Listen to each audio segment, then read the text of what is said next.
Bonsoir, professeur.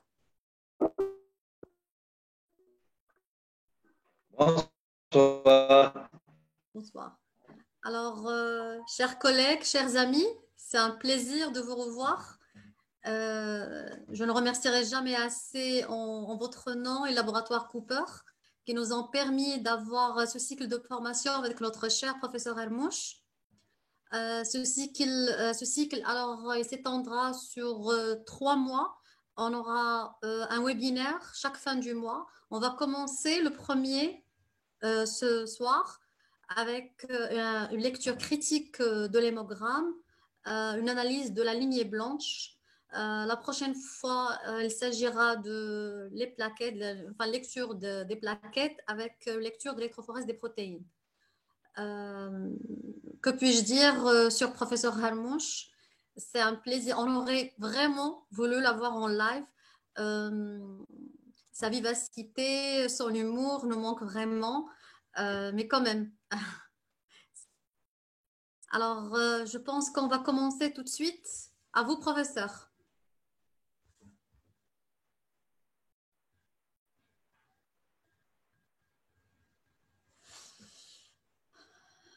Les aléas du direct. Je pense qu'on a un problème.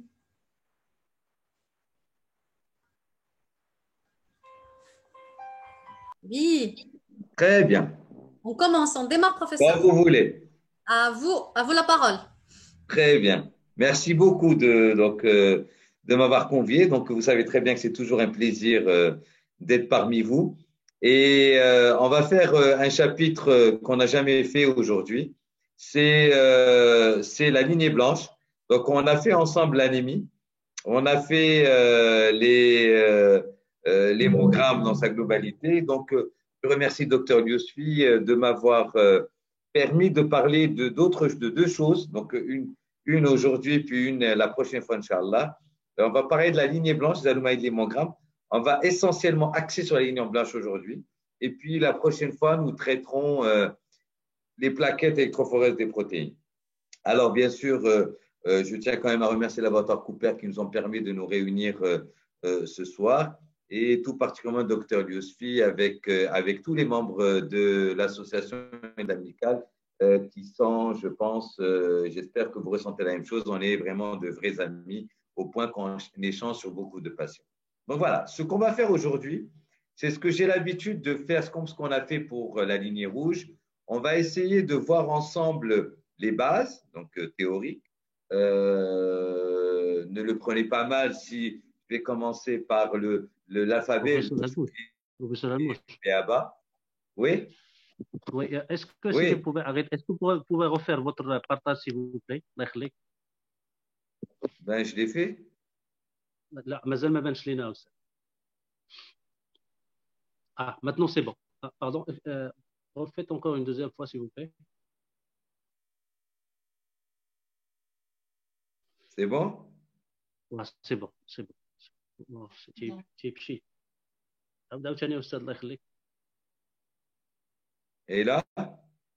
Et là c'est bon. Vous pouvez défiler juste pour la diapo اللي من بعد الله Non, يخليك. c'est bloqué. C'est bloqué. Vous arrêtez le partage et Ah, vous là, refaites. c'est bon. Là, c'est C'est bon. bon. C'est bon. Vous C'est bon. voyez? Oui, c'est bon. Bon courage, Ustaz. Très bien. Mais vous m'entendiez tout à l'heure ce que je disais. لا سمعناك أستاذ. Ok, très bien. Et donc, on va commencer par le B.A.B.A. donc de la sémiologie. Et puis, nous terminerons, comme d'habitude, par des cas cliniques. Et n'hésitez pas, bien sûr, à poser toutes les questions qu'il faut. On a toute la soirée devant nous. S'il y a des choses qui vous manquent dans ce topo, ben, je me ferai un plaisir de partager avec vous mon expérience personnelle dans ce domaine.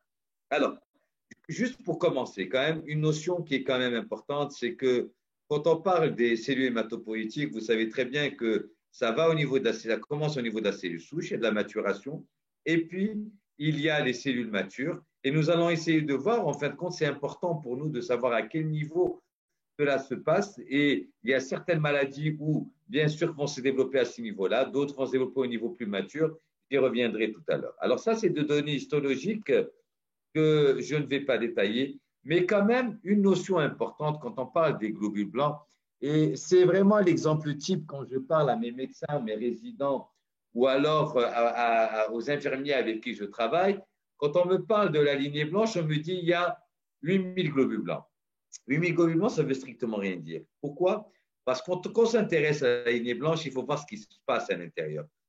Puisque vous savez que le chiffre global des globules blancs, c'est de 4000 à 10 000, vous pouvez avoir 7000 globules blancs qui peuvent paraître normales, mais vous pouvez avoir une lymphopénie à 200, et en fin de compte, cela ne reflète, en gros, le premier message, c'est que le chiffre des globules blancs en eux-mêmes ne reflète aucunement ce qui se passe à l'intérieur, et donc, tout le monde est invité à voir le détail de la lignée blanche, et c'est ce que je vais essayer de voir tout à l'heure. Puis, il y a les polynucléaires neutrophiles au sein des globules blancs, qui sont de 1800 à 8000, il faut connaître ces chiffres, les éosinophiles de 50 à 500, les basophiles qui ont moins de 100, peut-être c'est les moins importants, les lymphocytes de 1500 à 4000, et puis les monocytes de 100 à 1000. C'est une notion importante. Je vous invite également à lire les monocytes. Pourquoi? Parce que autant les monocytoses majeures, il y a très peu de maladies qui peuvent être réactionnelles, notamment dans certaines maladies inflammatoires et qui peuvent se voir avec ces myélomonocytaires. Mais les monocytopénies également ont une valeur, j'y reviendrai tout à l'heure. La même chose pour les éosinophiles. Autant les éosinophiles peuvent être augmentés dans certaines maladies, et à tort, on pense souvent aux maladies allergiques uniquement. Vous allez voir qu'il y a d'autres maladies. Autant les éosinopénies ont un rôle également important qui est un indice de sévérité, bien sûr, de certaines maladies infectieuses. Donc voilà cette diapo qui peut paraître comme le b.a.-ba de la sémiologie, mais vous voyez, en fin de compte, elle a tout son intérêt dans notre raisonnement didactique lorsqu'on interprète un hémogramme. Alors, ces données histologiques, je vais passer très rapidement parce que ça vous intéresse moins, mais tout simplement pour dire que pour ceux qui s'intéressent au syndrome leucocytaire en eux-mêmes, ben, grossièrement, vous avez la sémiologie myéloïde et la sémiologie lymphoïde avec chacune ses étiologies. Et ça, c'est une notion importante dans notre raisonnement à nous, praticiens, pour savoir où est-ce qu'on en est. Je vais détailler, bien sûr, chacune de celles-là. Alors, je vais commencer par la polynucléose. La polynucléose, donc, la polynucléose, c'est une hypergame polynucléaire quand on a des nombres absolus au-delà de 8000. Et lorsque je m'intéresse, bien sûr, lorsque je questionne, si je m'amuse à faire un questionnaire, dommage, on est un webinaire, donc c'est une séance qui s'adapte à l'interactivité. Quand on s'intéresse aux polynucléaires neutrophiles, dans la majorité des docteurs, surtout s'il y a de la fièvre, un syndrome féminin, une CRP augmentée, ont une infection bactérienne. Mais ceci n'est pas toujours vrai. Parce que devant nous, c'est inflammatoire. Quel soit un infarctus du myocarde, par exemple, un myocarde, par exemple, ben, peut entraîner des polynucléaires au-delà de 8000 par millimètre. Vous prenez, par exemple, avec 20 000 globules blancs à polynucléaire neutrophile, une CRP à 400, un syndrome fébrile à 40. Vous pensez que c'est une maladie. Vous voyez la ferritine qui est très juvénile de l'enfant, bien sûr, de toutes les hépatites. Et c'est pour ça qu'un des messages que je vais montrer dans la diapo, dans la présentation dont je vais parler tout à l'heure, toute anomalie d'hémogramme, quelle qu'elle soit, bénéficie d'un lymphocyte. Et l'exemple avec un syndrome fébrile, avec une hyperleucocytose majeure, avec des polynucléaires qui sont à 50 000, 60 000. On a oublié de faire un frottis. On a pensé à un sepsis sévère et tout simplement le frottis qui va nous montrer des blastes qui permettent de poser le diagnostic d'une leucémie aiguë. Donc, en gros… Professeur, désolé. Allô? Excusez-moi, on ne voit pas votre écran. Est-ce que vous pouvez repartager votre écran? Ben, il est partagé, c'est quand même curieux. Oui. c'est quelque chose qui ne va pas au niveau de… C'est la première fois que ça m'arrive. Vous voyez là? Non. Vous voyez rien? On vous voit, vous. Non, j'ai aucune barre. Je pense qu'il faut sortir et repartager l'écran. D'accord, ben c'est ce que je vais faire.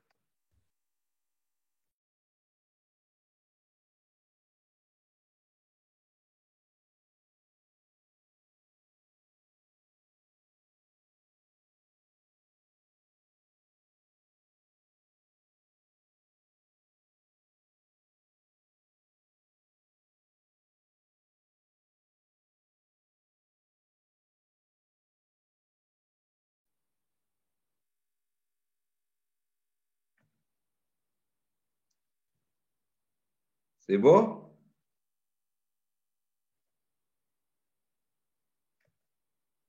Est-ce que c'est bon? Oui, ça commence à partager. Oui, voilà, Oui. c'est bon. Très Si vous bien. pouvez mettre Donc, le diaporama. vous avez entendu ou vous n'avez pas entendu quand je parlais de leucémie aiguë? Est-ce que vous pouvez recommencer parce que le Oui, son est… très bien. Alors, je prends le cas clinique d'un patient. Donc, voilà l'exemple type de patient que j'ai reçu la semaine dernière. Patient de 30 ans qui a un syndrome fébrile à 40, altération importante de l'état général. Les globulins sont à 50 millimètres par millimètre cube. La CRP est à 500. Donc, un des messages que j'ai toujours dit, que ce soit pour la lignée rouge, soit les plaquettes ou la lignée blanche, toute anomalie de l'hémogramme, quelle qu'elle soit, doit faire bénéficier d'un frottis sanguin. Et on a oublié de faire chez ce patient un frottis. Et le frottis a tout simplement montré des blastes, qui sont des cellules jeunes, qui témoignent en fin de compte du leucémie. Donc, en gros, une hyperleucosa polynucléaire neutrophile, ce n'est pas uniquement une infection bactérienne. Le syndrome inflammatoire, quel qu'il soit, peut s'accompagner. Les nécroses tissulaires peuvent s'accompagner de cela. Et puis, n'oubliez pas les hémopathies. Et un des moyens simples, bien sûr, c'est bien sûr de faire un frottis sanguin. Puis, il y a les autres choses qu'il faut oublier. Lorsque, si on voit raisonner, il ne faut pas oublier les neutrophéliques qui sont secondaires à des maladies qui sont secondaires à des situations qui n'ont rien à voir avec une maladie. Un des messages clés également, c'est bien sûr les traitements par corticoïdes. Vous prenez un patient asthmatique qui prend des corticoïdes à coup actuellement, ou un patient qui prend des corticothérapies au long cours, lors du bilan, vous trouvez une hyperpolynucléaire neutrophile. Attention, n'oubliez pas que les corticoïdes font augmenter les polynucléaires et là, bien sûr, pas d'investigation particulière. Et puis, n'oubliez pas une chose, les patients qui ont fumé une cigarette avant de faire une numération de formule sanguine, voilà, ça, c'est des questions d'interrogatoire, peuvent entraîner, bien sûr, une hyperleucostase polynucléaire neutrophile. Donc, en gros, ces situations non pathologiques, si vous voulez, iatrogènes aux médicaments, iatrogènes au tabac, avant de penser aux autres pathologies, vous faites un frottis sanguin et puis, bien sûr, vous recherchez les étiologies dont je vous ai parlé. Alors, puis, il y a les autres choses. On a vu les hyperleucoses polynucléaires neutrophiles, il y a les neutropénies. Les neutropénies qui sont une baisse des polynucléaires neutrophiles, mais il y a les agranulocytoses. En gros, si on veut résumer les choses, ce qu'il faut dire, c'est qu'il existe une corrélation entre la baisse des polynucléaires neutrophiles et le risque infectieux de vos patients. Donc, en gros, quand vous avez plus de 1500 millions par mètre cube, il n'y a pas de risque. Entre 500 et 1500, il y a un risque qui est accru. Moins de 500, le risque est considérable. Et une définition qui est importante, c'est la granulocytose, quand vous avez moins de 200 polynucléaires, et là, vous avez un risque infectieux majeur. Donc, en fin de compte, le fait de voir le taux de polynucléaire nous permet, en fin de compte, de corréler cela avec le risque infectieux et le fait, bien sûr, de proposer des traitements. J'y reviendrai tout à l'heure. Alors, la question qui se pose, contrairement à ce qui se passe, ce que j'ai dit tout à l'heure dans l'hyperleucocytose, c'est quand vous avez une neutropénie, vous êtes obligé de faire un myélogramme. Vous êtes obligé de faire un myélogramme quand vous pensez à une cause centrale, et ceci est évoqué quand vous avez une association d'une thrombopénie et d'une anémie régénérative. C'est ce qu'on parle d'une pancytopénie. Mais attention, avant de faire cela, il faut éliminer des choses basiques. Autant je vous ai dit tout à l'heure que les hyperleucocytes, les causes infectieuses bactériennes, vous avez une hyperleucopolynucléaire neutrophile. il y a des causes bactériennes qui peuvent donner une neutropénie, deux notamment la fièvre typhoïde et la brucellose, qui ne donnent pas une hyperleucocytose, donnent une neutropénie. Et puis, bien sûr, il y a des autres causes. Il y a des causes auto-immunes. Il faut bien sûr examiner la rate. Rappelez-vous que c'est le lieu de destruction des éléments figurés du sang quand vous avez un hypersplénisme. Toujours posez-vous la question des médicaments. Toujours, toujours. Et ça, c'est, vous dites au patient, doit les diarrhées. Et puis, il y a une chose qui est importante qu'on oublie. Vous savez, quand vous dosez, quand vous faites une numération formule sanguine, vous, en fait, quand l'automate calcule les polynucléaires circulants, des fois, vous avez ce qu'on appelle des polynucléaires qui sont accolés aux parois vasculaires. C'est ce qu'on appelle une marginalisation excessive des polynucléaires. Et dans ce cas particulier, avant de faire des investigations très poussées et coûteuses, voire des fois agressives, moi, ce que je vous invite, c'est une chose très simple. Vous dites à votre malade d'aller faire une numération formule sanguine et puis vous lui demandez de faire un effort important, c'est-à-dire il l'a fait au repos, il fait un effort important, idéalement c'est de montrer 4 étages 2 fois et de redescendre, et vous refaites une numération formule sanguine à l'effort, et si vous avez une augmentation du polynucléotrophiles, ça veut dire que c'est une leucopénie par marginalisation excessive des polynucléaires, et dans ce cas-là, vous ne faites rien. Voilà, vous avez fait ce qu'on appelle un test de démargination à l'effort. Alors, les éosinophiles, j'en ai fini avec les polynucléaires. Ne vous en faites pas. Je vous donne des cas cliniques, mais je vais retraiter également d'autres cas cliniques dans la deuxième présentation. Les éosinophilies, donc, majoration de théosinophilie au-delà de 500. Mais attention, ça, c'est l'erreur que font la majorité des médecins au Maroc. C'est qu'ils pensent toujours ce qu'ils font quand on a éosinophilie augmentée. On fait parasitodécèle et on fait, bien sûr, on pense à l'allergie. Oui, à l'allergie. Mais à l'allergie, quand vous avez des discrets, pas quand vous avez 2000 polynucléaires éosinophiles.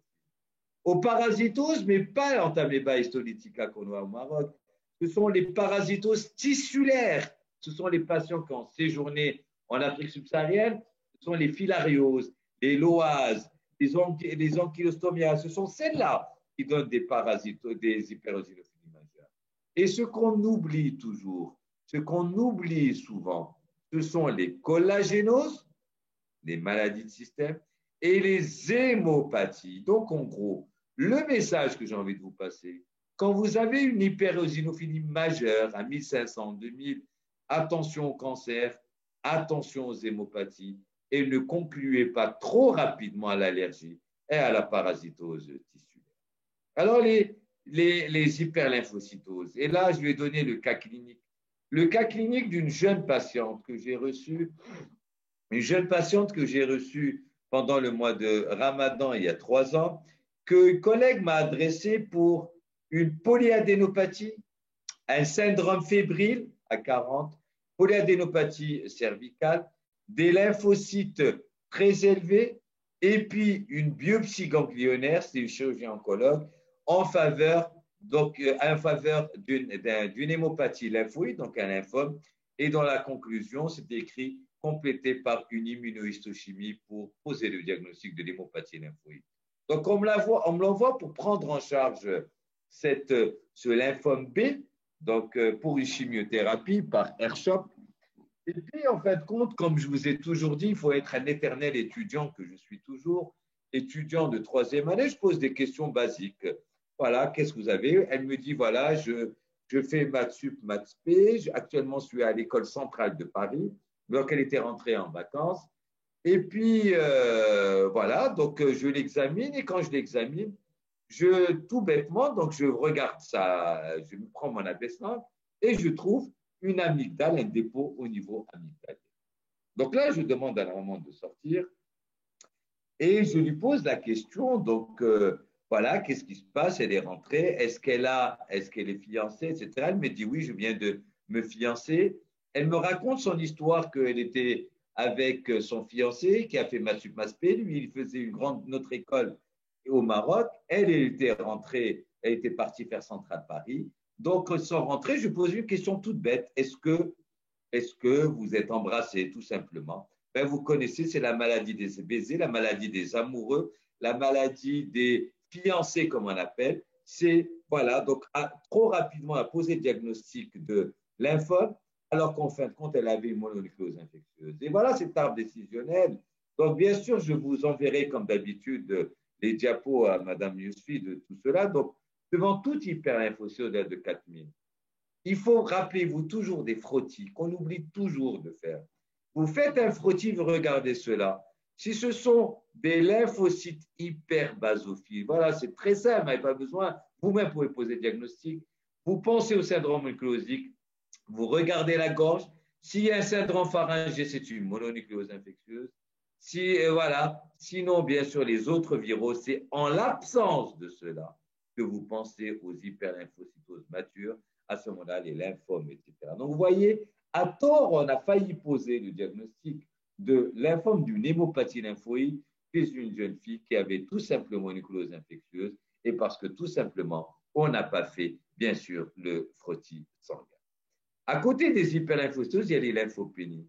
Moins de 1500, et là, c'est très facile. Quand vous avez moins de 1500 lymphocytes, c'est très simple, c'est de l'immunodépression. C'est de l'immunodépression, c'est soit les corticoïdes et les immunosuppresseurs, soit le VIH, soit des greffés d'organes. Donc, devant toute lymphopénie, c'est l'immunosuppression, la tuberculose, la sarcoïdose, toutes les maladies immunodéprimantes, les maladies énergisantes, donc, telles que le Hodgkin, etc. Donc, traitement corticoïde, immunosuppresseur, traitement corticoïde et immunosuppresseur, syndrome d'immunodépression acquise, VIH et les greffés d'organes. Et regardez, des fois, à tort, vous avez des numérations des leucocytes normaux et vous pouvez avoir 200 lymphocytes et vous pouvez passer à côté d'une infection à VIH. Alors, les monocytoses, peu d'intérêt, peut-être un seul intérêt. Quand vous avez une monocytopénie, quand vous avez une monocytopénie, ça vous fait penser à une maladie à moins de 100 qui est la leucémie à tricoleucocytes. Donc voilà, quand c'est augmenté, ça n'a pas beaucoup d'intérêt, c'est en général réactionnel. Mais quand vous avez moins de 100, attention à la leucémie à tricoleucocytes, mais ça, c'est l'affaire, bien sûr, de l'interniste ou de l'hémato, mais amusez-vous à le regarder. L'autre chose également que je vous demande de rechercher, et ça, bien sûr, c'est classique, c'est ce qu'on appelle les myélémies. Les myélémies, ce sont des cellules intermédiaires. Quand vous avez une hyperleucocytose à polynucléaire neutrophile, quand vous ne risquez pas de passer acte diagnostic, vous faites un frottis. Quand c'est des blastes, c'est une leucémie aiguë. Quand vous avez des cellules intermédiaires qu'on appelle les myélocytes, les promyélocytes et les métamyélocytes, voilà, je vous ai mis les photos. C'est très simple, c'est comme ça qu'on pense à la leucémie myéloïde chronique, dont vous allez poser le diagnostic avec le chromosome Philadelphie et le BCR-ABL. Je reviendrai tout à l'heure dans le cas clinique, mais là aussi c'est facile. Donc, hyperleucocytose en présence de syndrome fébrile ne veut pas obligatoirement dire infection. Je pense que je vous ai convaincu, le frottis vous permettrait très rapidement d'éliminer les hémopathies. Alors voilà les leucémies aiguës, j'en ai parlé. Voilà, c'est des choses basiques. Donc voilà, j'en ai fini avec la première présentation. Je vais partager donc la deuxième présentation qui va s'intéresser au cas clinique. Madame, vous m'entendez, docteur Yousfi? Allô? Professeur, parfaitement. Oui, donc c'est bon. Donc voilà, je peux passer à la deuxième. Bien sûr. Alors, je vais passer donc à la deuxième présentation. Est-ce que c'est partagé? C'est en train d'être partagé. Voilà. Donc voilà, là, on va passer bien sûr à des cas cliniques de la vraie vie. Je vous ai donné dans la première présentation. Excusez-moi, je vais passer un petit message aux participants. Oui, S'il vous plaît, écrivez vos questions dans la rubrique questions-réponses à fur et à mesure. Et enfin, professeur Harmouche va répondre à la fin de la séance, Inch'Allah. Très bien. Donc merci beaucoup d'avoir. Alors, hop, voilà. C'est partagé? Parfait maintenant. Oui. Très bien. Alors, lecture pratique. Donc, vous avez ça bloque. Attendez, ne vous en faites pas. Voilà. Donc, je reprends ce que j'ai dit tout à l'heure. Très fréquemment, l'analyse quantitative, oui, mais l'analyse, les messages que j'ai passés tout à l'heure, le frottis pour l'analyse qualitative, les signes cliniques évocateurs, les bilans généraux et le suivi. Et là, je vais vraiment parler, bien sûr, de vrais patients. Cas clinique numéro 1, Madame Aïcha, 43 ans. Elle a une douleur abdominale. Vous l'examinez, pas de fièvre. Vous faites, je sais que vous tous, il faudrait que vous m'appreniez, moi aussi, à faire l'échographie. Vous savez tous faire l'échographie. Donc, vous faites, cliniquement, vous avez une splénomégalie à 2 travers de doigts. Et puis, confirmé par votre échographie, pas d'autres signes cliniques. Voilà sa numération formule sanguine. J'ai une discrète anémie. Rappelez-vous, quand on a parlé de l'anémie, je vous avais dit qu'on ne tient pas compte des globules rouges, ça ne sert à rien. Donc, je vais voir l'hémoglobine. Donc, mon hémoglobine est à 10,4, donc quasi correct. Elle est normochrome normocytaire, elle est A régénérative. Mais ce qui est frappant, vous êtes d'accord avec moi, qu'au-delà de l'anémie, c'est ce que je vous ai dit, qu'il faut toujours prendre le signe, la puissance sémiologique ici. Donc, le signe clinico-biologique a la plus grande puissance sémiologique. Quand je vois anémie, je vois polynucléaire, globules blancs à 29500. Vous êtes d'accord avec moi que c'est des globules blancs qui ont plus de signification que l'hémoglobine ici.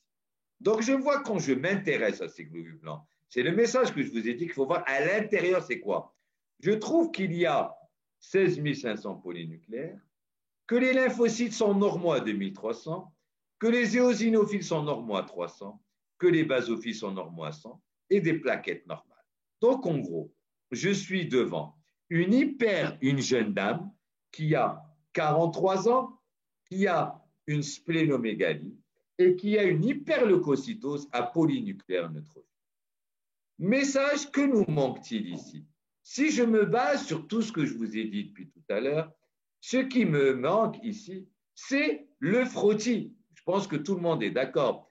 Avant d'aller plus loin, parce qu'à ce stade-là, quand j'ai une hyperleucocytose, je peux soit faire une CRP, je peux soit faire un scanner thoraco-abdominopelvien pour rechercher ce qu'il y a autre chose, je peux penser à toutes les hypothèses de diagnostic. Il n'y a rien qui m'oriente en dehors de la splénomégalie, mais avant de faire les examens complémentaires qui peuvent parfois être coûteux, le premier examen, c'est le frottis.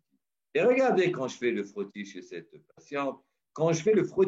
patiente, j'ai une myélémie. Rappelez-vous, c'est l'avant-dernière diapo que je vous ai montré tout à l'heure. Ça veut dire que j'ai des cellules intermédiaires qui sont des promyélocytes et des myélocytes. Et en fin de compte, cette dame-là a une leucémie myéloïde chronique. Donc, vous avez vu que dès le départ, avant d'aller plus loin, juste sur le frottis sanguin, j'ai posé le diagnostic de leucémie myéloïde chronique que je vais confirmer par la recherche de mon chromosome Philadelphie. Et donc, faire des scanners, etc., des IRM, etc., n'ont aucune valeur chez cette patiente. Voilà le premier cas clinique. Le deuxième cas clinique, Monsieur Ahmed, 48 ans. Il consulte pour un bilan général. Il n'a pas d'antécédents. J'examine mon patient, il est strictement normal. Et puis, bien sûr, devant toute asthénie, devant tout bilan général, l'hémogramme est obligatoire. Et regardez ce que je vois. Je vois que mon patient a 5 millions de globules rouges. Vous avez dit que ça ne sert à rien. Il faut voir l'hémoglobine pour parler de l'anémie. Elle est à 13,4, hématocrite correct, normochrome normocytaire. Mais regardez ce que je vois ici, 2100 globules. Mais quand je m'intéresse aux 2100 globules, voilà l'importance de voir ce qui se passe à l'intérieur de la numération formule sanguine. J'ai des lymphocytes normaux, j'ai des polynucléosinophiles normaux, basophiles normaux, mais je suis marqué par ma neutropénie. Et rappelez-vous ce que je vous ai mis avec des plaquettes normales. Donc, en gros, je suis devant une leuconeutropénie chez ce patient. Je rappelle un peu ce que j'ai dit tout à l'heure, leuconeutropénie. Si je pense aux maladies bactériennes, il y en a deux, typhoïde et brucellose. Si je pense aux maladies auto-immunes, je peux penser à beaucoup de choses. Mais là, j'ai une anomalie de l'hémogramme. Et avant d'aller plus loin, je fais des choses qui rapportent gros. Et avant de faire mon myélogramme, je fais mon frottis sanguin pour voir est-ce qu'il y a des anomalies au niveau de ces polynucléons trophiques. Mon frottis est normal, mais avant d'aller plus loin, rappelez-vous quand je vous ai parlé du test de démargination. Donc, ce patient a une leuconeutropénie isolée sans atteinte des autres lignées. Or, lorsque j'ai une maladie hématologique, normalement, pas toujours, on peut avoir une maladie hématologique qui débute uniquement au niveau de cela. Donc, qu'est-ce que j'ai en général? J'ai une pancytopénie. Or là, les globules rouges, enfin l'hémoglobine et les plaquettes sont normales, ce qui est un peu con. Donc, ce que j'ai fait chez ce patient, j'ai fait un test de démargination. C'est ce test à l'effort, je fais monter 4 étages, soit on le fait à l'hydrocortisone, mais moi je le fais à l'effort. Et regardez, je fais une énumération avant et après effort, et je suis passé de 2100 globules blancs à 4100 globules blancs, et je suis passé de 800 polynucléaires neutrophiles à 3000 polynucléaires neutrophiles. Donc, en fin de compte, ce patient n'avait pas besoin que j'aille plus loin. C'est ce qu'on appelle une neutropénie par margination excessive des polynucléaires neutrophiles. Le troisième cas clinique que je vous passe, et j'espère qu'il répond à votre besoin quotidien, Madame Aïcha, 78 ans, dans ses antécédents, on a un diabète depuis 10 ans sous metformine. Elle a des épisodes de dépression nerveuse sous antidépresseurs depuis 3 ans. Elle a un asthme récent mis sous corticoïdes, bêta-2-mimétique inhalé, et elle consulte pour une évaluation gériatrique dans un contexte d'asthénie depuis 1 an, une tendance au repli sur soi, plusieurs plaintes somatiques diffuses mises sur le compte de syndrome dépressif, et méfiez-vous toujours de tout mettre sur l'âge, de tout mettre sur la dépression. Donc, cette patiente-là, donc en gros, c'est une dame de 70 ans diabétique, dépressive, qui a une dépression, un asthme, et qui a quelques symptômes un peu particuliers. Cette dame, je l'examine, donc, et toujours, faites toujours très attention. Je l'examine, on oublie toujours d'enlever les chaussettes de nos patientes, on oublie toujours d'enlever, de regarder les membres inférieurs.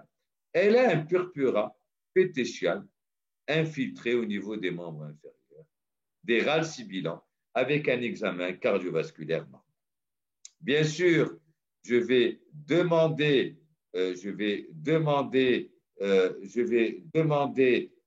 ma numération formule sanguine. Mes plaquettes sont normales, 392 000. Elle a une hémoglobine qui est normale. Mais regardez, quand je vois mes globules blancs, si je regardais uniquement les globules blancs, je dirais que c'est normal.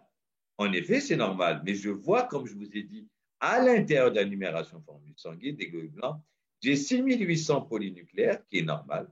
J'ai 2100 lymphocytes, c'est normal. Mais j'ai 670 polynucléaires éosinophiles. Donc, il y a 2 façons de voir. Soit je vais dire que ces éosinophiles sont liés à l'asthme, mais elle ne prend que des bêta-2-mimétiques inhalés, des corticoïdes.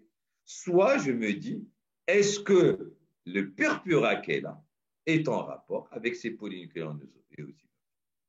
Et en fin de compte, je fais une biopsie chez cette dame. Elle a une vascularite avec une nécrose fibrinoïde. Elle a des ANCA positifs. Donc, elle a ce qu'on appelle une maladie de Wegener, qui est une granulomatose éosinophilique avec polyangine. Donc, le message que j'ai envie de vous passer ici, c'est faites attention aux éosinophilies quand elles sont là. Oui, dans notre tête, dans la majorité des cas, on pense aux parasitoses, on pense aux allergies. Mais méfiez-vous toujours, il faut penser avant de poser le diagnostic de cela, il faut être sûr qu'il n'y a pas de cancer derrière et qu'il n'y a pas de vascularite ou de connectivité derrière. Et ça, cette dame-là, si je n'avais pas déshabillé et si je n'avais pas vu le membre inférieur avec ce purpura, je serais passé à côté de ma vascularite parce que le tableau est tellement évident chez cette dame. Elle a 78 ans, elle a un asthme, elle a une discrète éosinophilie. Je me dis que tout simplement, c'est lié à cela. La réponse est non. Voilà, elle a une vraie vascularite. Donc, méfiez-vous des vascularites quand vous avez des éosinophiles au-delà de 400, 500. En général, avant de dire que c'est de l'allergie, avant de dire que c'est de l'asthme, il faut être sûr qu'il n'y a pas de cancer et qu'il n'y a pas de vascularite derrière. Alors, le dernier cas clinique que j'ai à vous proposer, c'est un homme de 18 ans. Depuis 7 jours, donc il est très altéré, il est fébrile, il a des myalgies diffuses, il a un syndrome bronchique et bien sûr, donc jeune homme, 18 ans, je répète, 7 jours, très altéré, fébrile, myalgie diffuse, syndrome bronchique, hémoglobine à 10, VGM, donc normochrome normocytaire, mais il a une discrète hyperleucocytose à 15 100, des polycardies 1800. Mais regardez, moi, ce que je vous demande. Si on s'était arrêté, c'est l'erreur que l'on fait toujours, c'est qu'on ne voit que les globules blancs, on ne voit que les polynucléaires neutrophiles, on ne voit pas le reste. C'est vrai qu'ici, c'est un peu augmenté, mais je suis marqué ici, regardez, par la lymphopénie qui est majeure et les éosinophiles qui sont à 0, des plaquettes normales. Donc, en fin de compte, sur le plan sémiologique, les éléments qui ont la plus grande puissance sémiologique, ce n'est pas l'hyperleucocytose, en fin de compte. C'est la lymphopénie et c'est l'éosinopénie qui est majeure. Regardez, elle est à 0. Qu'est-ce que je vais demander comme examen? Ici, je vais demander une CRP qui est à 200, une radiographie pulmonaire qui montre une pneumopathie, un gène expert pour être sûr qu'il n'y a pas de tuberculose qui est négatif. Et regardez ce qu'a ce patient. Il a une sérologie HIV positive. Donc, vous voyez qu'en fin de compte, si je m'étais basé uniquement sur la lecture des globules blancs, sur la lecture des polynucléaires, je me serais gouré à 100%. Et ici, en fin de compte, la puissance sémiologique de ma lignée blanche, elle est dans la lymphopénie et dans l'éosinopénie. Elle n'est pas dans l'hyperleucocytose à polynucléaire qui me permet de poser le diagnostic d'une infection à VIH. Et rappelez-vous les étiologies des lymphopénies. Je vous ai dit que c'est l'immunodépression premier, que ça soit secondaire aux médicaments, que ça soit secondaire au VIH, que ça soit secondaire aux hémopathies, c'est les maladies auto-immunes, c'est la tuberculose, et ce n'est qu'en dernier que je parle d'un marqueur de l'adénose. Voilà, j'en ai fini. J'ai essayé de respecter les 45 minutes qu'on m'a demandé. Donc, je ne sais pas s'il y a des questions. Voilà, je suis à vous et on prend tout le temps qu'il faut. Vous pouvez poser toutes les questions que vous voulez. Alors voilà, j'ai Madame Yousfi. Professeur, merci beaucoup Oui. pour votre présentation avec tous les aléas qu'il y avait. Mais voilà, je suis désolé, j'aurais préféré que ce soit un interactif. Mais bon, j'ai fait du mieux parce que c'est vraiment un chapitre qui se prête bien à l'interactivité, oui, oui, comme on a l'habitude de faire. oui, c'est vrai. Mais bon, c'était aussi bien, pareil. Alors, je peux rebondir juste sur la question. Il n'y a pas beaucoup de questions, on attend un petit peu que ça, que les gens écrivent les questions. Si je peux rebondir sur le gène expert, Oui. je pense que moi-même et je pense qu'il y a d'autres participants qui ne le connaissent pas. Est-ce que vous pouvez nous parler Très bien. Alors, ce qu'il y a de nouveau, vous savez très bien que pour la tuberculose, pendant très longtemps, et moi aussi quand j'étais sur les bancs de la fac, il y avait deux façons de poser le diagnostic de certitude de la tuberculose. C'est soit vous avez une histologie, on en parlait tout à l'heure avec Mme Yosfi, sur soit une atteinte avec une atteinte épithéliogigantocellulaire, un granulome épithéliogigantocellulaire avec une nécrose caséeuse, soit vous avez une culture, et je vous rappelle que la présence de barres au niveau des crachats, bacilles acido-alcoolo-résistants, ne veut pas dire tuberculose, ça veut dire mycobactéries seulement. Vous savez très bien que dans les mycobactéries, il y a les Mycobacterium tuberculosis, il y a les mycobactéries atypiques. Et en fin de compte, la deuxième technique pour poser le diagnostic de tuberculose, c'est la culture qui nous permet il y avait deux façons, soit les cultures sur le Weinstein qui mettaient 40 jours, soit les cultures sur milieu liquide qui sortaient en 8 à 12 jours. Actuellement, on a ce qu'on appelle la PCR, la polymérase chain reaction, le gène expert qui nous permet, qui a un double intérêt de poser le diagnostic de certitude de la tuberculose, donc gène expert dans les crachats, mais l'autre avantage également, donc en 2 heures vous avez le diagnostic, mais l'autre avantage c'est qu'il vous permet d'étudier la résistance de votre tuberculose à la rifampicine. Donc un double intérêt que vous avez le diagnostic très rapide. Donc voilà, les patients qui ont une forte suspicion de tuberculose pulmonaire, vous pouvez faire un gène expert dans les crachats, vous pouvez faire un gène expert dans les liquides, dans les sérites, en sachant que la rentabilité dans les liquides est plus faible que dans les tissus. Vous pouvez faire également un gène expert dans les tissus, bien sûr. Par exemple, tout à l'heure, Madame Yousfi, quand on parlait de cette mastite granulomateuse, rappelez-vous, un des moyens d'éliminer la tuberculose, c'est de faire un gène expert, un PCR, sur le tissu. D'accord? Et vous avez le diagnostic très rapidement. Donc, soit c'est positif, c'est une tuberculose, soit c'est négatif. Dans ce cas-là, vous pouvez évoquer les autres étiologies des granulomateuses. C'est au niveau de laboratoire de biologie ou d'anapathe, professeur? Alors, non, le gène expert se fait au niveau du laboratoire de biologie. Mais l'anapathe peut l'envoyer, bien sûr, au biologiste. C'est l'anapathe l'envoyer avant que le tissu ne soit fixé. On fait Alors, suspicion une de PCR tuberculose dans le tissu. pulmonaire, Comment? suspicion de tuberculose pulmonaire, on peut Biologie, c'est demander laboratoire. C'est laboratoire de biologie. gène expert Gène expert BK, achat, c'est très simple. Que ce achat. soit dans le liquide d'acide, dans le liquide pleural. Donc voilà, gène expert BK, ça se voit les laboratoires qui ont le matériel pour le faire. Chez nous, à Rabat, c'est une technique courante. Je suis sûr qu'à Casablanca, il y a certains laboratoires qui doivent l'avoir. D'accord. Alors, Nisrine, elle demande si le myélogramme se fait devant une neutropénie seule. Est-ce que le myélogramme… Non. Alors, c'est une très, très bonne question et je vous remercie d'avoir posé cette question. Donc, c'est pour ça que j'ai fait le cas clinique de tout à l'heure. Donc, quand vous avez une neutropénie, la première chose que vous faites, c'est très simple. Médicaments. Deuxième chose, margination excessive. Vous faites un test à l'effort. C'est très simple, ça aussi. Le patient, moi, je reçois beaucoup de malades, on m'envoie pour ça, parce qu'on a peur. Très simple, vous faites une numération avant, après effort important. C'est le test de démargination. Une fois que ceci est négatif, vous pensez aux causes médicamenteuses. Si les causes médicamenteuses sont négatives, vous pensez aux causes auto-immunes. Donc, bilan, vous recherchez s'il y a anticorps antinucléaires, s'il n'y a pas de maladie auto-immune, etc.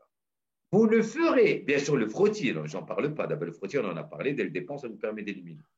Quand le bilan est négatif, à ce moment-là, si vous avez une pancytopénie, une anémie associée, une thrombopénie avec une anémie régénérative, là, vous faites un myélogramme direct.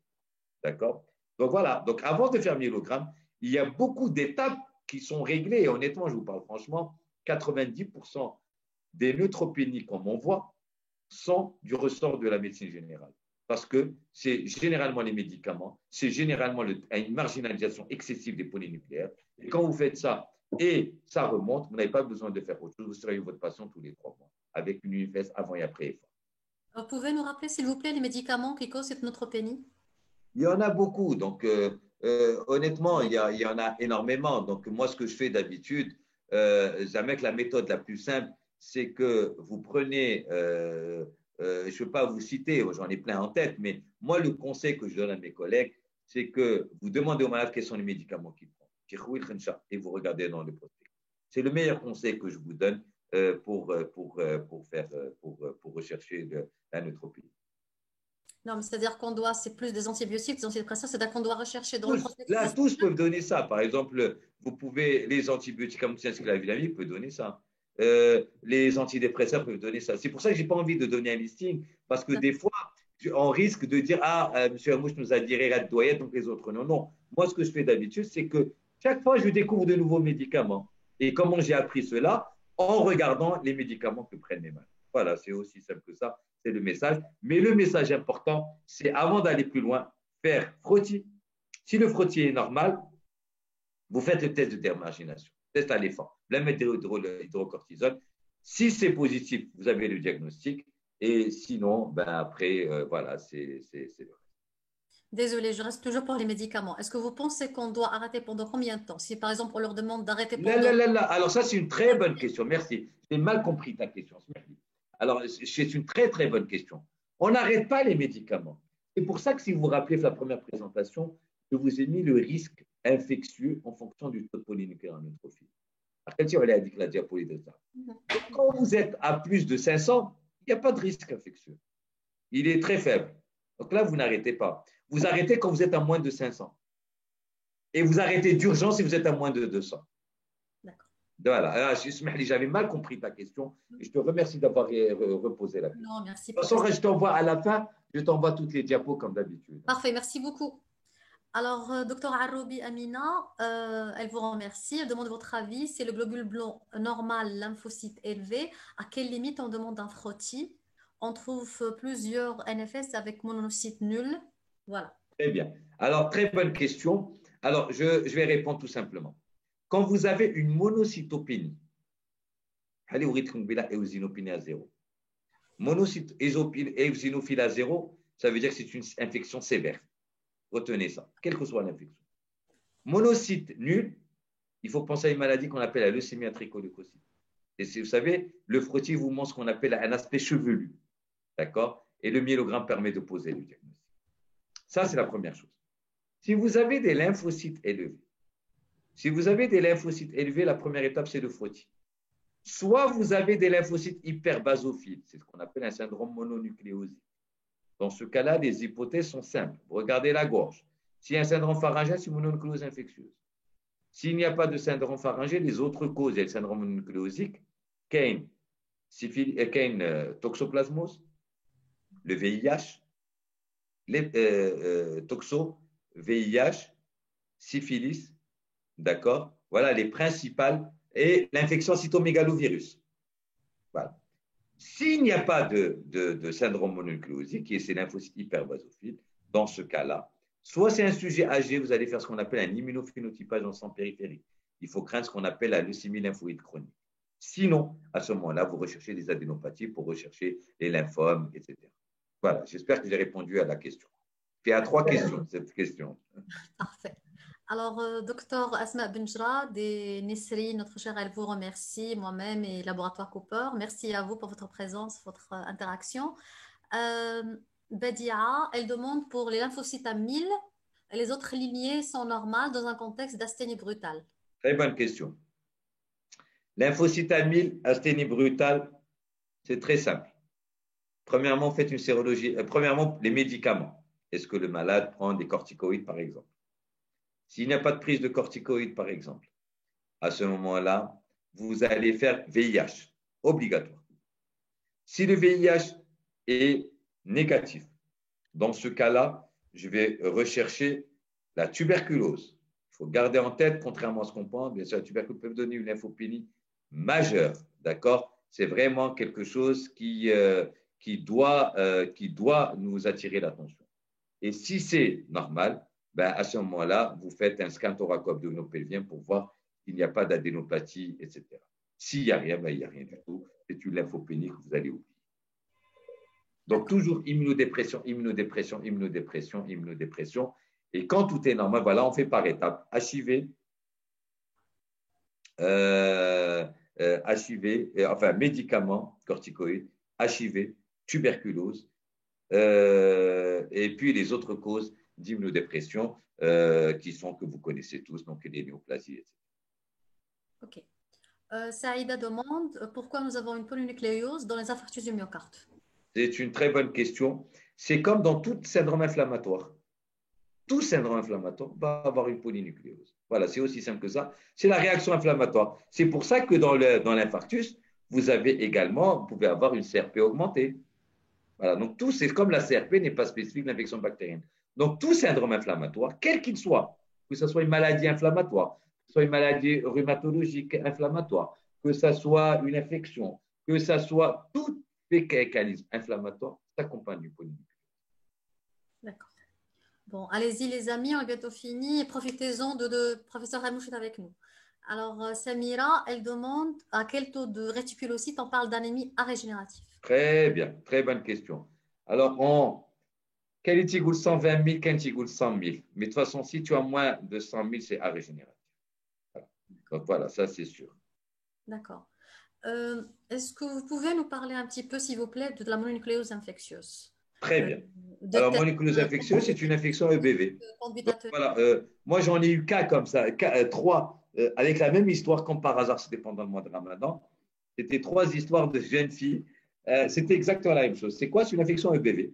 C'est la maladie des fiancés, la maladie des amoureux, la maladie des baisers, chacun il appelle. Donc, ça se transmet par le baiser, donc par la salive. Et une des techniques, en fin de compte, c'est que souvent, quand il y a un syndrome pharyngé, les collègues ne font pas la nume, donnent de l'amoxicilline. Quand vous avez un rush, et ça, c'est vraiment l'exemple type de rash à l'amoxicilline, et à tort, on pose le diagnostic d'allergie à la pénicilline. Or, c'est un rush qui survient secondaire à l'EBV quand on donne l'amoxicilline. Et c'est très simple. Vous faites un frottis, vous allez trouver des lymphocytes hypervasophiles. D'accord? Et vous faites ce qu'on appelle un M-mini-test. M-mini-test, mononucléose infectieuse disease test. Il est positif, Doliprane et tout va rentrer dans l'ordre. Voilà. C'est aussi simple que ça. Paracétamol seul. Ça, tout simplement. Et tout rentre dans l'ordre. Pas d'antibiotiques. Et si vous mettez amoxicilline et que vous avez un rush, c'est un diagnostic rétrospectif. Avant de poser à tort le diagnostic d'allergie à la pénicilline, posez-vous la question, est-ce que ce n'est pas une mononucléose infectieuse? Est-ce que, je ne sais pas si je pourrais, enfin, j'ai pas eu d'autres questions sur cette présentation. Est-ce que je pourrais me permettre, au nom de mes collègues, Vous prenez tout le temps, hein. Moi je suis là et moi j'attends je suis libre pour toute la soirée. Merci, cher professeur. Alors, j'entends un petit peu qu'il y a d'autres questions, mais est-ce que je pourrais me permettre de vous demander, je pense que c'est le cas de tous nos collègues maintenant en privé, c'est qu'on voit de plus en plus de cas de Covid chaque jour. Ouais. Alors, est-ce que vous pouvez, bien sûr, on demande la PCR ou Ouais. on adresse pour la plaquine pour avoir l'hydrochloroquine, etc. Est-ce que vous pouvez nous dire qu'est-ce que nous, enfin, en tant que médecins généralistes privés, parce on voit beaucoup de démarches, tout à l'heure on en parlait, il y a des spécialistes pneumologues qui ne demandent même pas la PCR, qui donnent juste la zithromycine pendant 2 mois, un jour sur deux. Il y a d'autres, enfin, il y a plusieurs plusieurs conduites à tenir qu'on ne comprend pas et on ne sait pas quoi suivre. Est-ce que vous pouvez nous... Alors, c'est simple. Moi, j'étais chef de service Covid, j'étais parmi les premiers volontaires pendant 6 mois, donc je viens d'arrêter il y a 1 mois, parce que après 6 mois, donc il y a une autre équipe maintenant qui prend en charge à Avicenne, donc c'est quelque chose qu'on connaît bien. Je ne veux pas sortir des recommandations officielles. Ce qu'il faut savoir, c'est qu'une PCR Covid négative ne veut pas dire n'élimine pas le Covid. Il y a des signes quand même qui sont importants. C'est l'anosmie et la gueusie. Donc ça, c'est vraiment des signes importants et qui sont des signes de bénignité. On s'est rendu compte maintenant que le fait d'avoir l'anosmie et la gueusie sont des formes qui sont beaucoup moins graves que les formes pulmonaires directes. Que dans le Covid, il y a deux phases, si vous voulez. Il y a la phase virémique, virale, où c'est là où, en fin de compte, l'hydroxychloroquine associée à l'azithromycine a fait sa preuve. C'est-à-dire que plutôt vous le donnez azithromycine seule, je ne sais pas, mais c'est plaquenil 200 3 fois par jour et azithromycine 500 J1 puis 250 mg de J2 et J7. Il ne faut pas donner plus. Pourquoi? Parce qu'il y a un risque de toxicité cardiaque. C'est cette association. Il ne faut pas donner plus que 250 mg d'azithromycine, 7 jours. Et puis, il y a la phase cytokinique. C'est là où les malades meurent. Cette phase cytokinique qui survient vers le 8e jour, c'est des malades qui vont bien. Mais il ne faut pas attendre la phase cytokinique. Il y a des paramètres qui vous permettent de rechercher les signes de gravité. Les signes de gravité que vous devez rechercher, vous, ce sont les dédimères qui montent, c'est la ferritine qui monte, d'accord? C'est la CRP qui monte. Et bien sûr, c'est des patients que vous devez mettre sous anticoagulants au moins prophylactiques. S'ils sont jeunes, vous allez donner de l'HBPM à 0,4 si vous prenez des noxaparine. S'ils sont âgés avec des facteurs de risque, il ne faut pas oublier, surtout si vous avez des signes de gravité de ferritine, etc. Il ne faut pas attendre que malade fasse une détresse respiratoire. Il faut les mettre à dose hypocoagulante. Donc, c'est 2 fois par jour des noxaparine à 0,1 millilitre kilo toutes les 12 heures. Alors, pas allô? Oui? l'aspirine n'a pas sa place ici. Non, non. C'est anticoagulant qu'il faut donner parce qu'on s'est rendu compte que c'est des patients qui font beaucoup de thrombose et qui meurent de cela. Et surtout chez les sujets âgés à alité, faites très attention, passez très rapidement. Donc, je vais donner les critères de gravité, signes de gravité qui, en dehors de cela, c'est des patients qu'on n'intube plus.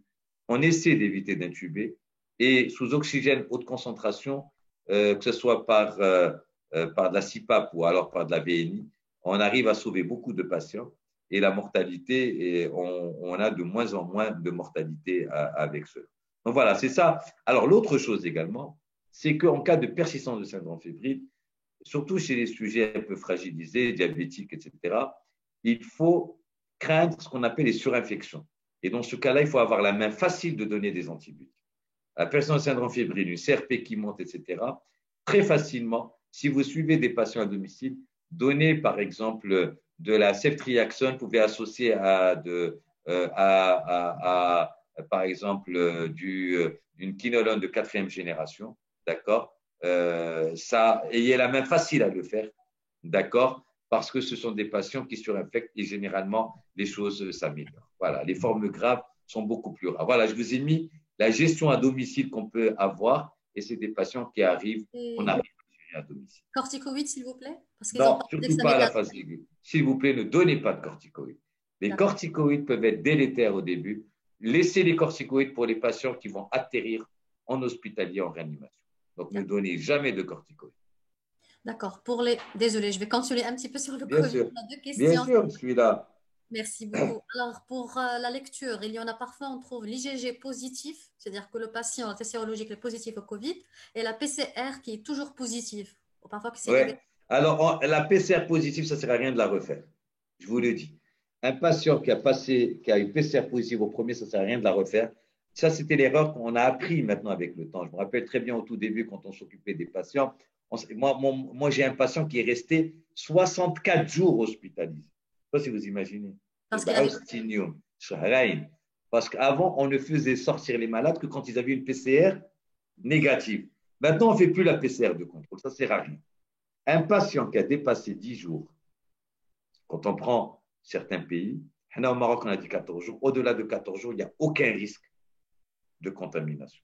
Ce sont des virus morts. Donc, ça ne sert à rien de refaire une PCR de contrôle. La sérologie IgG positive témoigne de l'apparition d'une immunisation. Alors, le temps nous dira combien durera cette immunisation. Voilà. D'accord. C'est ma question parce que c'est bête, mais il y a les sociétés qui demandent du PCR négatif pour que le C'est une patient. erreur. Ça ne sert à rien du tout. Voilà. Et même la circulaire ministérielle l'écrit clairement. Ça ne sert à rien du tout de faire une PCR de contrôle. D'accord. Je ne sais pas si on a des questions sur le Covid. Maintenant, je reviens aux questions en hématologie. Alors, Nestlé demande s'il y a des séquelles ou complications spécifiques à la mononucléose infectieuse. Non, c'est exceptionnel. Alors oui, bien sûr qu'on peut. Il y a des formes sévères, il y a des formes qui peuvent. Mais en général, c'est une maladie bénigne. Et en général, juste le paracétamol règle les choses. Ça C'est ressemble à quoi? 99,80, plus de 99% des patients vont. La fièvre peut durer quelques temps, mais tout va rentrer dans l'ordre. Ça ressemble pas un petit peu à la fièvre méditerranéenne? Non? Non, non, non. Non, non, non, mec, n'ayez pas peur. C'est vrai que on a incriminé le BV dans certaines hémopathies, etc. Mais au moins à la phase aiguë, n'ayez aucun risque. D'accord. Fatima demande si les anticorps antinucléaires positifs, quelle est la conduite à tenir? Très Euh, bien, c'est une très bonne question. Elle fait allusion au terme moucheté et non moucheté. Oui, alors très, très bonne question. Alors, anticorps antinucléaires, je ne vois pas cette question. Alors, peut-être qu'elle est en haut. Alors, anticorps antinucléaires mouchetés. Alors, quand vous avez des anticorps antinucléaires mouchetés, quand vous avez des anticorps antinucléaires, il y a deux façons de voir les choses. Il y a des anticorps antinucléaires mouchetés, négatifs et homogènes. Anna, je vais vous répondre à l'ensemble. Quand vous avez des anticorps antinucléaires négatifs et que vous avez un patient qui a un syndrome sec, par exemple, qui a des douleurs articulaires, vous pouvez demander les anticorps anti-SSA. C'est les seuls qui peuvent être positifs quand les anticorps antinucléaires sont négatifs. Donc, vous pouvez avoir un gouge rouge jaune. Ça, c'est premier. Anticorps antinucléaires homogènes, à fluorescence homogène. Vous demandez uniquement les anticorps anti-DNA. Ça évoque un lupus. Quand vous avez des anticorps antinucléaires mouchetés, là, il faut demander les anticorps anti-antigènes solubles, anti-ECT. Fium ZEP, fium SL70, SSA, SSB, SM, etc., RNP, etc., etc. Voilà. Ok, merci beaucoup. Fatem Zahra, elle a vu aujourd'hui un patient de 70 ans, Santar, traité pour Covid-19 depuis 7 jours par plaquenil azithromycine, et qui présente une dyspnée précordialgie avec des dimères à 3 et CRP à 198. Ouais. Alors, ce patient, c'est vrai qu'il n'a pas de critères de gravité puisque les dédimères sont normaux. Même à CRP très augmenté. Alors, la CRP est augmentée. Alors, ce patient-là, je le mettrai sous HBPM hypocoagulante, obligatoire. Vous pouvez Et je donner le mettrai directement, sous. s'il vous plaît, là. Hein?